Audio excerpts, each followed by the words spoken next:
हमारा first question, पहला प्रश्न एनोनिमस है।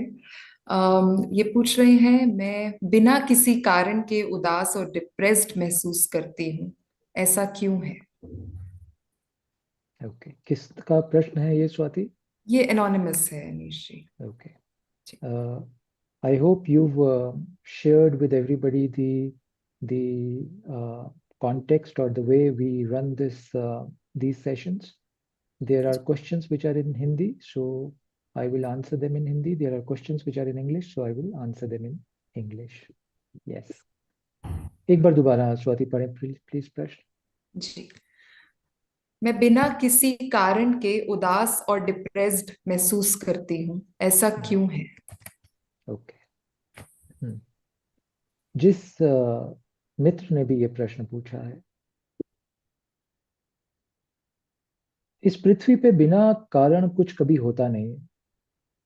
बुद्ध ने पूरी एक जो देशना दी अपनी, पूरी जो टीचिंग दी बुद्ध ने अपनी, वो कॉज एंड इफेक्ट पे टिकी है। सनातन में जब हम कर्म की थ्योरी की बात करते हैं, द थ्योरी ऑफ कर्मा, वो भी कॉज एंड इफेक्ट पे टिकी है। कहने का भाव ये हुआ कि इस सृष्टि में, इस पृथ्वी पे बिना किसी कारण कुछ होता नहीं है। There is always a reason. आपने प्रश्न पूछा कि मैं बिना किसी कारण उदास या डिप्रेस महसूस करती हूँ। कारण तो जरूर होगा।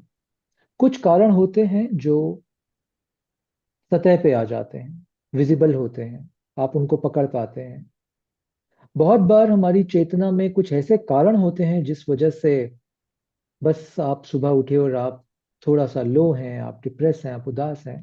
कारण तो उसके पीछे भी होता है, मगर वो सतह से नीचे है। उस कारण को हम देख नहीं पाते, पकड़ नहीं पाते। कारण तो तब भी है। और देख और पकड़ इसलिए नहीं पाते क्योंकि हम स्वयं से, हमारी स्वयं से मित्रता उतनी ज्यादा है नहीं। हम सोशल मीडिया पे तो फ्रेंड्स बनाने में माहिर हैं, हम लाइक्स लेने में भी माहिर हो गए हैं सोशल मीडिया पे, बट हम स्वयं के साथ मित्रता करना शायद थोड़ी भूल गए हैं। हार्डली हम अपने साथ समय बिताते हैं, हार्डली हम स्वयं को जानते हैं। क्योंकि हम स्वयं को जानते नहीं, हमारी कोई पहचान ही नहीं है अपने आप से, कोई मित्रता ही नहीं है। जैसे बाहर की दुनिया, जैसे बाहर का नैरेटिव, जैसे बाहर का समाज, जैसे बाहर की परिस्थितियां मुझे चलाती हैं, मैं वैसे चल रहा हूँ। बिना ये जाने कि मैं कौन हूँ, बिना ये जाने कि क्या चीज मुझे आनंद देती है और क्या चीज मुझे उदास कर देती है। तो इसलिए ये बिना वजह नहीं है, कोई तो इसके पीछे कारण है। पहली बात, जितना हम स्वयं से जुड़ेंगे, जितना हम स्वयं के साथ समय बिताएंगे, उतना हम स्वयं की भीतर की छोटी छोटी गतिविधियों को भी जान पाएंगे। किसी दिन उठे सुबह और इमोशन डाउन है, अगर आप वाकई में ही अपने साथ समय बिताते हो, अगर आप वाकई अपने दोस्त हो, मित्र हो, तो आप बहुत क्लियरली देख पाओगे कि आज मेरा एनर्जी लेवल या मेरा मूड या मेरी मेरे भीतर थोड़ी उदासी है, क्योंकि ABC कारण है उसके। आप उन कारणों को पकड़ पाओगे, और कारणों को पकड़ना जरूरी है। कारण को नहीं पकड़ा, मैं जानता ही नहीं कि मेरे भीतर जो हो रहा है क्यों हो रहा है, तो ठीक कैसे करेंगे उसको?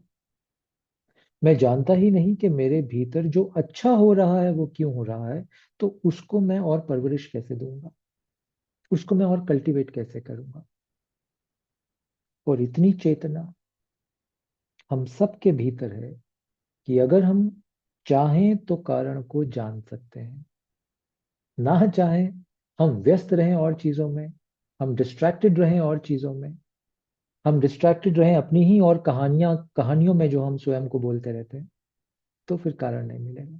क्योंकि बहुत बार ये कारण, ये ग्रॉस लेवल पे नहीं दिखता, ये बहुत सूक्ष्म सटल लेवल पे होता है।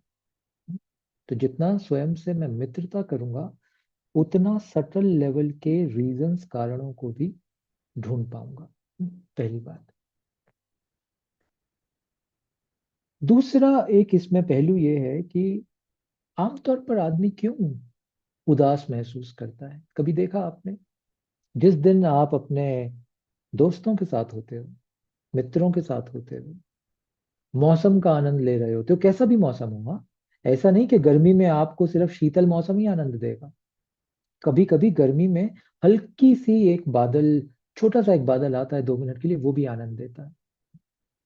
तो किसी दिन आप अपने मित्रों के साथ हो, आप प्रकृति को देख के एकदम आनंदित महसूस कर रहे हो, ऐसे क्षणों में आप देखना आनंद और उदासी का बहुत स्पष्ट कारण देखने को मिलता है। जब भी आप स्वयं से कनेक्टेड हो, प्रकृति से, जगत से कनेक्टेड हो, एक तालमेल है, एक रिश्ता है, एक हार्मनी है, तब तब आप आनंद फील करोगे। और जब जब आप स्वयं को काट लेते हो इस प्रकृति से, इस दुनिया से, इस सुबह से, इस शाम से, इस पृथ्वी से, अपने मित्रों से, जब जब आप किसी भी वजह से काट लेते हो अपने आप को, स्वयं को अलग कर लेते हो, तब तब उदासी आती है। क्योंकि कट जाना हमारी नियति नहीं है, हमारा नेचर नहीं है कट जाना। आज आप जो मेरी बात सुन रहे हो, आपकी सांस चल रही है, ये सांस प्रकृति दे रही है आपको। आपने भोजन खाया, वो भोजन आपका अन्नमय कोश बना है, आप जीवित हो उस भोजन से। इस पूरी प्रकृति से आप जुड़े हुए हो, आप मानो या ना मानो। बट हम अपनी थॉट्स में, अपने अपने मन के अधीन होके स्वयं को काट लेते हैं सभी चीजों से, परिस्थितियों से भी काट लेते हैं, भागते हैं चीजों से। इस भागने में, इस कट जाने में हम उदासी को जन्म दे रहे हैं, क्योंकि ये हम जीवन के रूल के विरुद्ध चले। क्योंकि जीवन का रूल कटना नहीं है, जीवन का रूल जुड़ना है, मिल जाना है। योग शब्द सुना आपने, योग का भी मतलब यही है, जब आप दो चीजों को मिला देते हो, जब जो दो चीजें जुड़ जाती हैं। जीवन का पूरा मकसद जुड़ जाना है। इसीलिए भोजन आपको, भूखे हो तो बहुत अच्छा लगता है देख के, आपका मन करता है खाने का, क्योंकि आप उस भोजन से जुड़ जाना चाहते हो, आप एक हो जाना चाहते हो उस भोजन से। अलग पड़ा रहे तो आपको आनंद नहीं देगा वो। प्यास लगी, आप उस पानी को अपने अंदर ग्रहण कर लेना चाहते हो, आप पानी से जुड़ जुड़ जाना चाहते हो। हम हर परिस्थिति में जुड़ना चाहते हैं, क्योंकि जुड़ना ही जीवन का नियम है, फॉर्मूला है। बट ये जो खोपड़ी दे दी, ये बुद्धि दे दी जो हमें, और इस बुद्धि का कोई नुकसान नहीं है, इस बुद्धि को हमें इस्तेमाल करना नहीं आ रहा। ये बुद्धि, इससे जन्मे अनाप शनाप विचार, इसमें उठी अनाप शनाप बातें, जिसकी हम कहानियां बना लेते हैं, ये हमें जीवन से काट देती है। और कटते ही दुख का निर्माण, उदासी का जन्म। दूसरी बात ध्यान रखो, जीवन के नियम के विरुद्ध जा रहे होगे कहीं आप, कट रहे होगे, काट रहे होगे स्वयं को, चीजों से, लोगों से, इस सृष्टि से, अपनी थॉट्स के माध्यम से। देखना इस बात को, जुड़ो।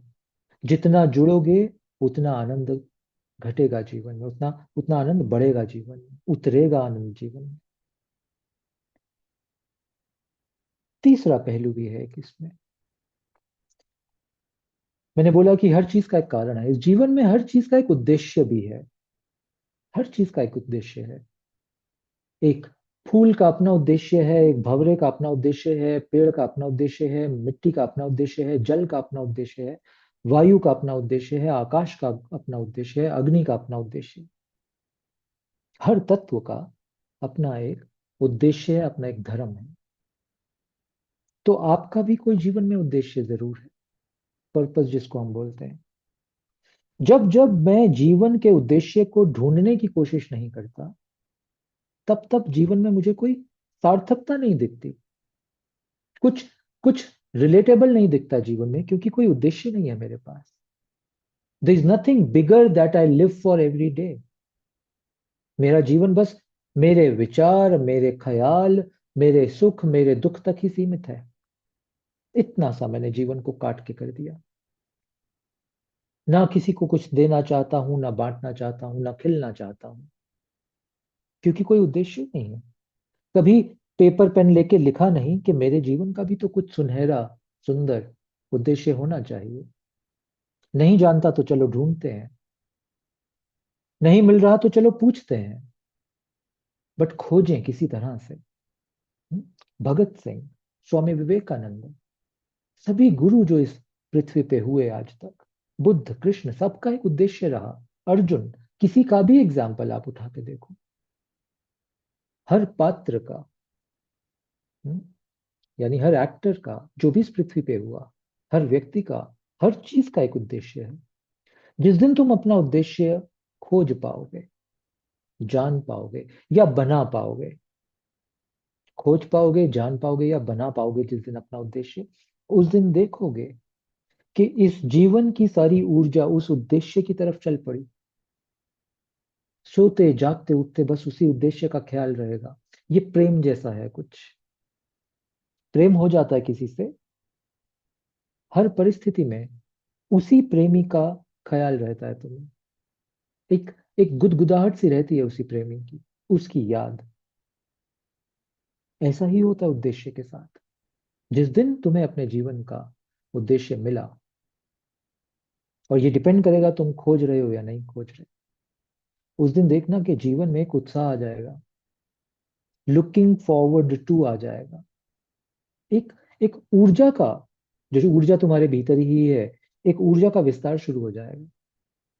हर चीज में मायने दिखने लगेंगे।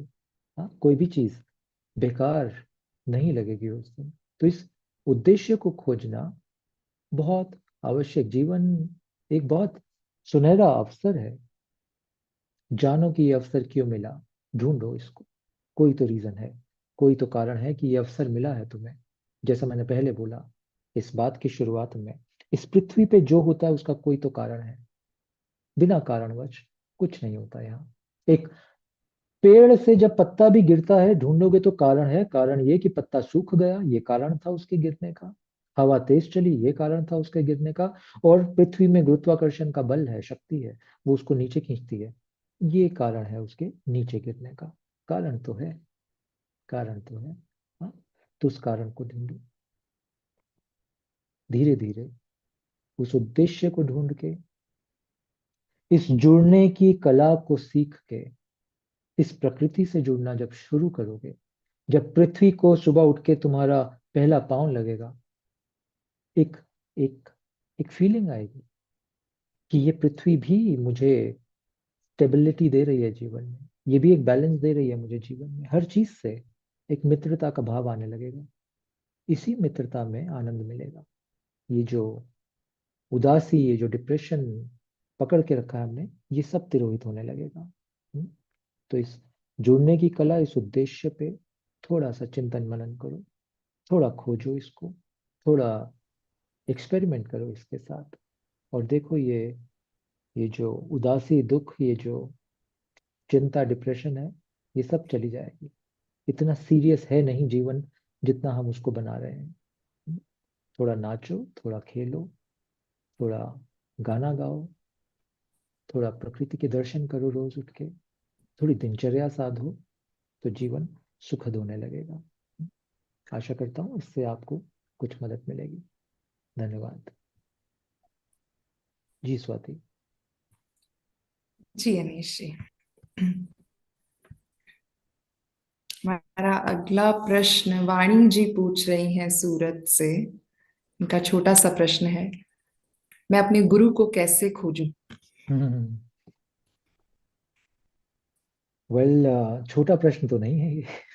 जी। सुनने में एक लाइन लगती है कि छोटा प्रश्न है कि मैं अपने गुरु को कैसे खोजूं, बट ये प्रश्न बड़ा है, और ये प्रश्न महत्वपूर्ण है, और ये प्रश्न गहरा भी है। वाणी जी, जिंदगी में आपको जो भी चाहिए होता है, जो बिल्कुल आपको चाहिए ही चाहिए, जो भी कुछ भी ऐसा जिसके बिना आपकी गति नहीं है, रहना, जिंदा रहना मुश्किल हो जाएगा जिसके बिना, कोई भी ऐसी चीज अगर आपको जीवन में चाहिए होती है तो आप उसको खोज ही लेते हो, क्योंकि वो प्रश्न बन जाता है जीवन मृत्यु का, लाइफ और डेथ का क्वेश्चन बन जाता है। एग्जाम्पल के तौर पे, एक भंवरा फूल को खोज लेता है। कौन बता रहा है, कौन सा जीपीएस है भंवरे के पास? हाँ, कौन सा सोशल मीडिया भंवरे के पास जो उसको सुबह उठ के न्यूज दे रहा है कि वो यहाँ से 500 मीटर दूर जो पेड़ लगा है उस पे फूल खिल गए, जाओ वहां पे। क्योंकि भंवरे का जीवन उस फूल पे डिपेंडेंट है। वो कुछ भी करके उस फूल को खोज लेता है। उसके भीतर एक ऐसी शक्ति, एक ऐसी इंटेलिजेंस है जो उसको उस फूल तक ले जाती है, क्योंकि ये भंवरे की जीवन और मृत्यु का प्रश्न है। हम्म? इसी तरह अगर आप देखो, मौत होता है ना, क्या बोलते हैं उसको हिंदी में, वट एवर, मौत, हाँ, पतंगा जिसको हम बोलते हैं, यस, वो रोशनी को ढूंढ लेता है। कहीं आप एक मोमबत्ती जला के रख दो, एक दिया जला के रख दो, वो पतंगा कहीं से, दरवाजे बंद भी होंगे, कहीं से नीचे से रास्ता ढूंढ के उस अग्नि तक, उस रोशनी तक पहुंच ही जाएगा। ये कौन बता रहा है उसको? कौन बता रहा है उसको? कौन सा डेटाबेस है उसके पास तो वो जिसको बोल रहा है कि नहीं, यहाँ नहीं, यहाँ नहीं, यहाँ मिलेगा? हाँ, समझे आप बात को? इस पतंगे में, इस भंवरे में, उस फूल और उस रोशनी के प्रति चाह इतनी गहरी थी, इतनी गहरी थी कि उसने अगेंस्ट ऑल ऑड्स उस फूल को, उस रोशनी के सोर्स को खोज लिया। अब प्रश्न आपके ऊपर उठता है। आपने मुझसे पूछा कि गुरु को मैं कैसे खोजूं। मैं इस पे आपसे प्रश्न पूछता हूं, इस पे आप सोचना, क्या वाकई गुरु चाहिए? सोचना, क्या वाकई गुरु चाहिए? और अगर आंसर आता है हाँ, तो उस पे दूसरा प्रश्न है कि क्यों चाहिए? सोचा इस पे? इसके ऊपर आपने क्या वाकई बैठ के सोचा कि हाँ, मुझे गुरु की आवश्यकता है और इसलिए गुरु चाहिए? सुनी सुनाई बात नहीं, चार लोगों ने बोला इस वजह से नहीं, ये मेरे भीतर की पुकार है, ये मेरी खोज है। हम्म? तो ये दो प्रश्न पूछना। और तीसरा प्रश्न जो अपने आप से आप पूछना कि अगर हाँ गुरु चाहिए और आपको पता है कि क्यों गुरु चाहिए, तो आपने उसके लिए क्या किया आज तक? क्या किया आज तक? क्या एफर्ट किया? क्या खोज की? कहाँ गए? इस पे आप विचार करना। हम 20 साल शिक्षा लेते हैं, स्कूल प्लस कॉलेज, हाँ, almost 18-20 years, what ever that number is, हम 18-20 साल शिक्षा लेते हैं पैदा होने के बाद। फिर शिक्षा की डिग्री लेके हम 50 जगह जाते हैं नौकरी खोजने के लिए। बहुत जगह हमें रिजेक्ट किया जाता है, बहुत जगह नौकरी मिलती है, हमें पसंद नहीं आती, हम छोड़ देते हैं, मगर एंड रिजल्ट की हमें अच्छी नौकरी नहीं मिली होती। फिर किसी 91वीं जगह हमें एक नौकरी मिलती है जो हमें लगता है हाँ, अब मिली जाके नौकरी। इतने इंटरव्यूज में रिजेक्ट होने के बाद फाइनली आपको नौकरी मिलती है। कितना प्रयास करते हो आप? 15-18 साल पहले स्कूल कॉलेज में आपने विद्या ली, उस टीचर से, मास्टर से डंडे खाए, माता पिता से आपने डांट खाई क्योंकि पढ़ाई नहीं कर रहे थे आप सही।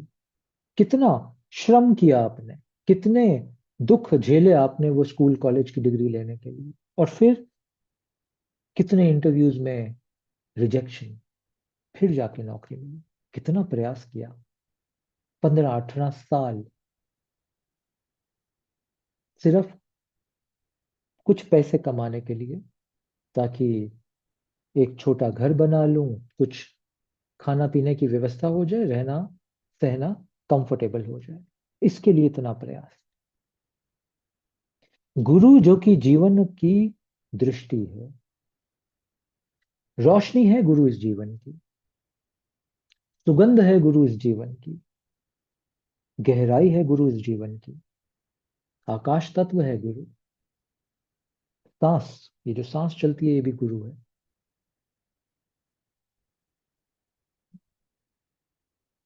नानक साहब ने बोला पवन गुरु पानी पिता। हाँ? पवन को यानी सांस को जो मैं ले रहा हूं इसको भी गुरु बोला। इतनी इंपॉर्टेंट ये ये ये व्यक्ति है, इतना इंपॉर्टेंट जिसको हम गुरु बोलते हैं। सांस चल रही है उसकी वजह से, अंधकार है पूरे जीवन में, एक रोशनी दिखाने वाला गुरु। कोई कृष्ण, कोई कोई कोई गुरु ऐसे मिल जाए जो मुझे रोशनी दिखा दे। कोई शिव, कोई पार्वती माँ, कोई हनुमान, कोई राम, हाँ, कोई कोई बुद्ध, कोई कृष्ण मूर्ति, कोई ओशो, कोई एक ऐसा व्यक्ति मिल जाए जो मुझे रास्ता दिखा दे। इतनी इंपॉर्टेंट व्यक्तित्व है ये गुरु का। उसके लिए क्या किया हमने आज तक, कितना श्रम किया, कहाँ कहाँ खोजा, बताइए क्या क्या किया उसके लिए। अगर आप गहरे में देखोगे तो बड़ी अद्भुत बात दिखेगी आपको। कोई खास प्रयत्न नहीं करते हम, कोई खास प्रयत्न नहीं करते। जो चीज हमारे जीवन की दृष्टि के लिए, हमारी जीवन की यात्रा के लिए इतनी महत्वपूर्ण है, उसके लिए कोई खास प्रयास नहीं करते हम। हम्म? ये बात मैं तुम्हें इसलिए बोल रहा हूं कि जिस दिन तुम्हारे भीतर ये बात एकदम तय हो जाएगी कि गुरु चाहिए ही चाहिए, वह मेरे जीवन का आधार है, वही मेरे जीवन की रोशनी होगा या होंगी, उसी के जरिए, उसी के मार्गदर्शन में ये जीवन आनंद, सफलता, प्रेम की ओर बढ़ेगा। जिस दिन ये बात तुम्हारे हृदय में पूरी तरह से बैठ गई, उस दिन तुम्हारा हृदय कुछ वाइब्रेशन छोड़ने लगेगा इस प्रकृति में। उस दिन जब ये वाइब्रेशन तुम्हारे हृदय से निकलेंगी, वो कहीं जाके गुरु की वाइब्रेशन से मैच होगी, कनेक्शन मिल जाएगा, एक संबंध बन जाएगा, एक एक प्रेम घटने लगेगा। किसी को देख के तुम्हें लगेगा बस यहीं रुक जाने का मन करेगा। किसी को देख के बिना उसके कुछ कहे तुम्हें उस पर विश्वास सा आने लगेगा। उसकी बातों में तुम्हें कुछ सच्चाई, कुछ सत्यता दिखने लगेगी, कुछ आनंद दिखेगा उसकी आंखों में। तुम्हें लगेगा कि हाँ, घर पहुंच गए, ऐसा फील होने लगेगा। क्योंकि तुम्हारी तरंगे, तुम्हारी वाइब्रेशन तुमने ब्रॉडकास्ट कर दी प्रकृति में, और वो गुरु की तरंगों से मिल गई। बट तुम्हारी तरंगे तभी ब्रॉडकास्ट होंगी जब उनमें बल है, तो जब उनमें एब्सोल्यूट लॉन्गिंग है, तो जब ये बात खड़ी हो गई कि बस अब तो चाहिए, अब नहीं होगा, मेरे की अब नहीं हो, अब मुझे रास्ता दिखाओ, अब मुझे रोशनी चाहिए, बहुत हो गई है, जीवन के भटकाव बहुत हुए, अब तो सही रास्ते पे चलूंगी, अब सत्य के रास्ते पे चलूंगी, अब कोई सदगुरु मिले जो मुझे सत्य के रास्ते पे लेके चले, कोई तो मार्गदर्शन करे मेरा। जिस दिन ये बात तुम्हारे हृदय में बैठ गई, एकदम आनंद की वर्षा होगी, प्रकट हो जाएंगे जो भी तुम्हारी नियति में, इस प्रकृति ने तुम्हारे लिए चुने हैं गुरु, प्रकट हो जाएंगे। हाँ? उस दिन वहां रुक जाना, उस दिन समझ लेना कि घर पहुंच गई मैं। हाँ? वहां से वाकई ही जीवन की सच्ची यात्रा शुरू होगी तुम्हारी। मैं बहुत खुश हूं कि तुमने ये प्रश्न पूछा, क्योंकि इस प्रश्न से ये तो दिख ही गया कि कुछ पुकार तो है तुम्हारे भीतर। हाँ, जो मैं तुम्हें बात बोल रहा हूँ, वो इसलिए बोल रहा हूँ कि ये पुकार और गहरी हो जाए। हल्की पुकार तरंगों का फॉर्म नहीं ले पाती, वाइब्रेशंस नहीं बन पाती, हल्की धीमी धीमी सी रहती है। जब ये पुकार गहरी होगी, पूरी सृष्टि में फैलेगी ये पुकार, बिना तुम्हारे कुछ कहे। हम्म, तो ये वाइब्रेशन और गुरु की वाइब्रेशन एकदम जुड़ जाएगी। उस दिन गुरु के दर्शन हो जाएंगे, गुरु मिल जाएंगे। और जब तक वो ना हो, जब तक वो पुकार ना आए, जब तक वो गहराई ना आए, तब तक क्या करो? प्रार्थना। प्रार्थना करते रहो कि मुझे इतना बल दो कि मैं फिर भी इस राह पे चलती रहूं, मैं अपनी यात्रा को आगे बढ़ाती रहूं। बल दो मुझे। ये प्रार्थना उस अज्ञात अदृश्य गुरु से करते रहना। शिव भी हमारे वही गुरु हैं, कृष्ण भी हमारे वही गुरु हैं, अदृश्य हैं। आज तुम उनको उनके फॉर्म में नहीं देख पा रही हो, बट उनसे प्रार्थना करते रहना। इस प्रार्थना में बड़ा बल है, जो मांगते हो मिल जाता है। प्रार्थना बड़ी अद्भुत चीज है, प्रार्थना में बड़ी शक्ति है, बड़ी शक्ति है प्रार्थना में। क्योंकि जब तुम प्रार्थना करते हो, ऐसा नहीं कि सिर्फ प्रार्थना करने मात्र से वो मिल जाता है। ना ना ना, इसमें विज्ञान है, there is science in this. जब तुम किसी चीज की प्रार्थना करते हो प्रभु से, इस सृष्टि से, तुम्हें मालूम नहीं चलता कि तुम्हारे भीतर की ऊर्जा उस तरफ चलने लग जाती है ऑटोमेटिकली। प्रार्थना से ऐसा नहीं कि गुरु खुश हो जाते हैं या ईश्वर खुश हो जाता है, वो तो होते ही हैं, बट प्रार्थना से तुम्हारे भीतर की ऊर्जा ऊपर उठने लगती है, उस तरफ ऑटोमेटिकली चलने लगती है प्रार्थना मात्र से। तो प्रार्थना गुरुत्वाकर्षण के नियम के विरुद्ध काम करती है। वो सोई हुई शक्तियां, सोई हुई ऊर्जा जो तुम्हारे भीतर है, वो उठ के उस तरफ चलने लगती है। वही ऊर्जा उठ के जब चलने लगती है तो गुरु को ढूंढने लगती है वो ऊर्जा। वही सिग्नल बनती है, वही वाइब्रेशन बनती है जो गुरु की वाइब्रेशन को पुकार लेती है या उससे जुड़ जाती है। बहुत अद्भुत बल है इस प्रार्थना में। इतिहास में देखो, बड़े बड़े काम हुए इस प्रार्थना से। हाँ, इसको छोटा मत समझना, इसको सिर्फ दो लाइनों की एक बात मत समझना।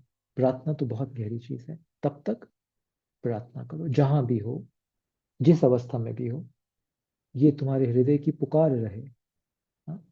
और पुकार सुनी जाती है। ईश्वर, तुम्हारे गुरु तुम्हारी पुकार सुनेंगे, सुन ही लेते हैं, और देर अबेर वो कनेक्शन जुड़ जाता है। तो इसको अपने दिल में विश्वास के साथ बिठाओ, इस नियम पे, इस राह पे आगे चलो, और रोशनी तो जल्द मिल ही जाएगी। हाँ, क्योंकि रोशनी भी तुम्हारा इंतजार कर रही है। मैं बोलता हूं ऐसा कि भक्त ही सिर्फ भगवान का इंतजार नहीं कर रहे, भगवान भी भक्त का उतना ही इंतजार कर रहे हैं। तो जितना तुम गुरु की प्रतीक्षा में हो, उतना ही गुरु भी तुम्हारी प्रतीक्षा में है। थोड़ी चेतना बढ़ाओ, थोड़ी वाइब्रेशन बढ़ाओ, थोड़ी अपनी पुकार बढ़ाओ, थोड़ी अपनी प्रार्थना को बढ़ाओ, और देखो ये घटना घटी जाएगी। धन्यवाद। जी Swati ji. Sri Anish. Our next question is in English by a speaker from Delhi. Um, he or she is asking, Respected Anish ji, I meditate every day. Still, I'm not able to overcome certain behavioral patterns I have developed from childhood. For example, I can go from trusting someone totally to completely shutting them off in a second if something in their behavior triggers me. I'm trying to get better, but I'm not able to progress much. I don't know how to get better because people around me are still the same. Sometimes I even feel like renouncing everything. Nothing calms down this ever going anger and deep frustration in me. Please help me. Hmm. Interesting. There are a few very interesting elements you've put in this question, dear friend. First element, which caught my attention, is that you can completely go from one tangent of trusting somebody completely to the other tangent of shutting them off completely if something in their behavior triggers you. Very interesting point. This point shows that your trigger is in the control of other people around you. Hmm? Then who are you? What is your area of control? Nothing. Anybody around you presses a button, it triggers something in you, and your behavior shifts. You go to the other tangent. Then who are you? What's in your control? Your own behavior pattern is not in your control. It is dependent on the behavior of other people around you. Then you are just a robot. Then you're just a machine. Anybody can come, passes by, presses your button, and you change from loving somebody to rejecting somebody. Then you have no free will. No free will. You're totally dependent on other people's behavior. A very dangerous way of living life. Because then people will keep on guiding you, pressing your buttons for the rest of your life. What will you do?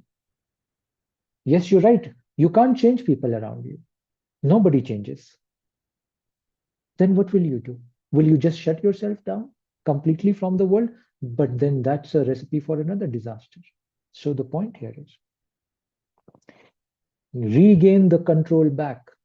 At least it should be your choice when do you want to get upset and when you don't want to get upset. It should be your choice. With whom you want to get upset, in which situation, it should be your choice, right? It should be absolutely your choice. But today the problem is you're just given up controls to other people. Your choice does not exist. A very dangerous way of living life. Because then you're totally constantly dependent on other people. Watch this. This is very, very, I mean, this is, you become the slave in life. You become slave of other people's certain way of behavior. And throughout your life, you'll just try to fix their behavior. It will never get fixed. So, first issue here. Second thing, somewhere you said because of some childhood issues, there is a certain pattern that you've observed in you. Another problem here. Another problem. When I blame something in my childhood, when I blame something in my past, that because of that past, that childhood trauma, this is the problem I'm facing today, and my behavior has corrupted because of that. You know what you're really saying? You're saying that I'm still living in the past. Past is gone. Past is not holding me. Past trauma is not holding me, but I am holding on to that past and that past trauma or that childhood event, whatever that is. I'm just not letting it go. I'm seeking some kind of pleasure in holding that childhood trauma or trouble. What are we doing? I'm living in the present. You're living in this moment. I don't know, 10, 20, 30 years have passed probably. I don't know. Since that childhood thing happened, you're still holding on to that. When will you let it go? It's like there's a cup in my hand. If I keep holding this cup for 1 minute, 2 minutes, 3 minutes, 5 minutes, it's fine. 10 minutes, probably it's okay. Half an hour, maybe I can manage. After that, it will start to pain my arm. If I still keep holding this for hours together, my arm will stop working. The muscles, the blood flow will stop.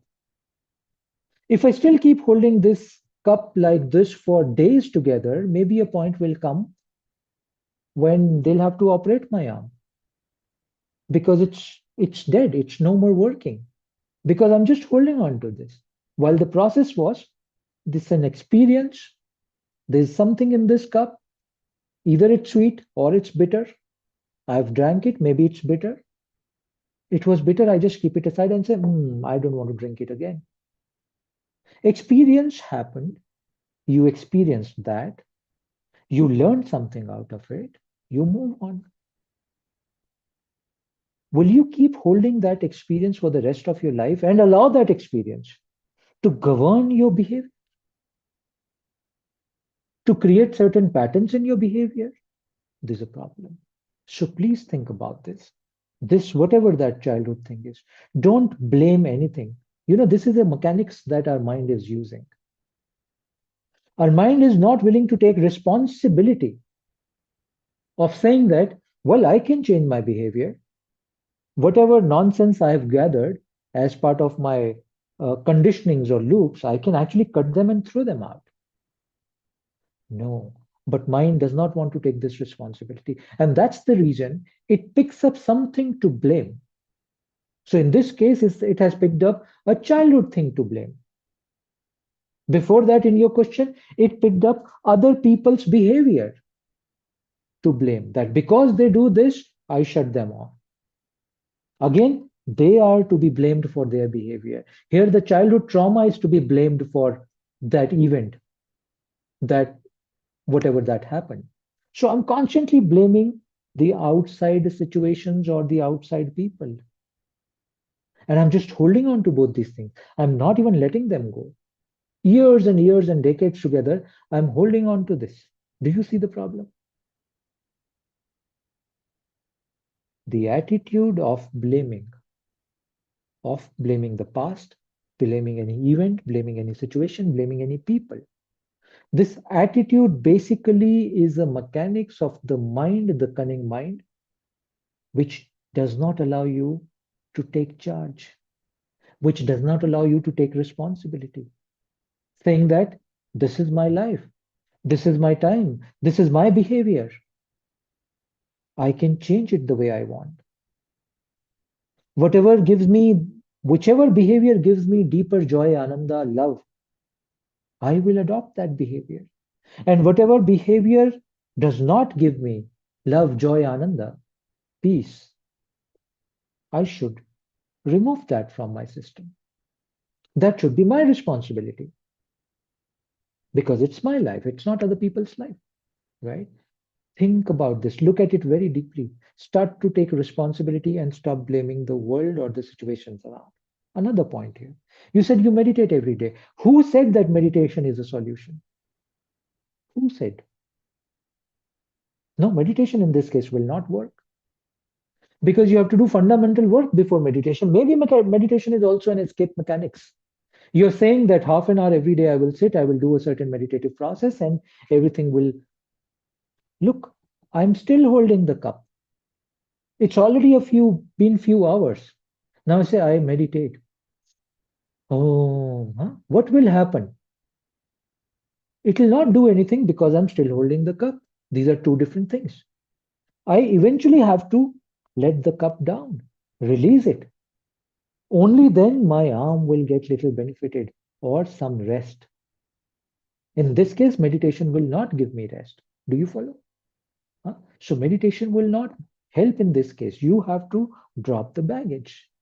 Be wise, drop the baggage. That whichever is not essential in your life, whichever is not productive in your life, whichever is not helping you in your life, please drop that. Write it down. Make a list, whatever is non essential, slowly let it go. Slowly let it go. Yeah. Sometimes you said that you feel that you must renounce everything. No, that's also not a good idea. In this case, especially. In this case, renouncing sounds like running away. Again, I come back to the cup. I'm so tired of this childhood cup. This cup is stuck to me since my childhood. I think I better run away. Where will I run away? I will run away with my arm and with this cup in my hand. Wherever I will go, the weight of this cup is going to bother me. If I go to the Himalayas, caves, wherever I go, this cup is your mind. This cup is your mind. You're holding certain past impressions in your mind. Wherever you go, they will be with you. You have to drop them. You have to drop whatever is unpleasant that you're holding. Please drop it. Please drop it. And though there's an interesting point here. When you drop something from your mind, there's a space which gets created, the free space that gets created. I would say fill that space. Fill that space with something beautiful in your life. Your connect with nature. Fill that space. Look at the nature, look at the flowers, look at the plants, look at the ants moving on the earth. Just don't do anything. Just look at the ants moving on the soil in the earth. Just look at them. Fill it with the appreciation of the world around you. There's so much to appreciate in this world. There's so much to appreciate in this life. The fact that you're alive, you're breathing, you're listening to this calls for a great celebration. Let's celebrate. Just the fact that I'm alive, it's a reason to celebrate. There's so many people in the world who are sick right now, who are suffering right now, who are dying right now while we're talking about this. Thank to God, thanks to existence that I'm still alive, that I'm talking to you, you're listening to me. It's a great celebration. It's a great achievement. We're still alive. We're doing all kinds of nonsense on this planet. It's a great miracle we're still alive. We're poisoning the rivers, we're poisoning the oceans, we're poisoning the soil, we're poisoning the air. Miracle we're still alive. Shouldn't we celebrate this? Shouldn't we appreciate this? There's so much to appreciate in this life, my friend. There's a there's a Hindi line I want to say here. इश्क करने को एक उम्र थोड़ी है. The English translation is, if you really want to love the world, the life that it is, one life is too short. One life is too short even to love and appreciate the phenomena which this existence has given us. What are we doing? Why are we only focused on the wrongs that have happened to me? Why am I not focused on the goods and the rights that have happened to me? Because life is a mixed bag. Sweet fruits will come. Some rotten fruits in your experience will also come. Life is a mixed bag.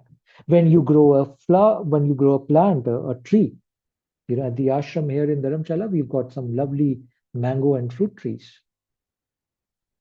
On that tree, let's say the tree is my life, all the mangoes that we get in a season, all of them are not sweet. There are some mangoes which are sour. There are some mangoes which are bit rotten.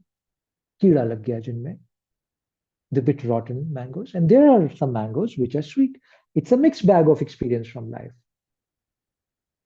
Should I just sit and only focus on the sour mangoes and the rotten mangoes? Or should I also look at the mangoes which are really sweet, ripe, life-giving? It's my choice. It's your choice which experiences you are nurturing in your life. And remember, my friend, the focus, the formula here. Whatever you focus in life, that thing starts to grow. If your focus in life is on the problems and the lacks meaning lacks, L-A-C, huh? L-A-C-K, lacks, huh? Then the problems and the lack will grow in your life. If your focus in life is appreciation and gratitude for whatever life has gifted you with, then those experiences, those situations, those kind of people will start to emerge in your life. It's magical. Wherever you pour your attention, that domain starts to grow in your life. Please note it down. Please start to pour your attention on the abundance, the beauty, the joy that this life has given you, the opportunity that this life has given you. Focus on that. Focus on that beauty, on that gratitude. And you see, those experiences, those events, those kind of things will start to grow in your life. It's just shifting the focus. Just little bit shifting the focus. Yeah. So shift this focus and drop these past that you're holding on to. Life is beautiful. Every day when you wake up, it's a new life. It must be new you to experience, to see that new sunlight. It's not the same sunlight. Please do this as an exercise. Tomorrow morning onwards, whenever you get up, the first thought, the first thing that you must do when you look out of your door or the window, realize and remind yourself, it's a new day. There's something new in this light today. It's not the same sun, it's not the same air. There's something new in this, because there's something new in this also every day when you wake up. Look at this newness. This newness is life. This newness is love. This newness is beauty of life. Yeah, focus on that and things will become beautiful once again. Yeah, I hope it helps. Thank you very much.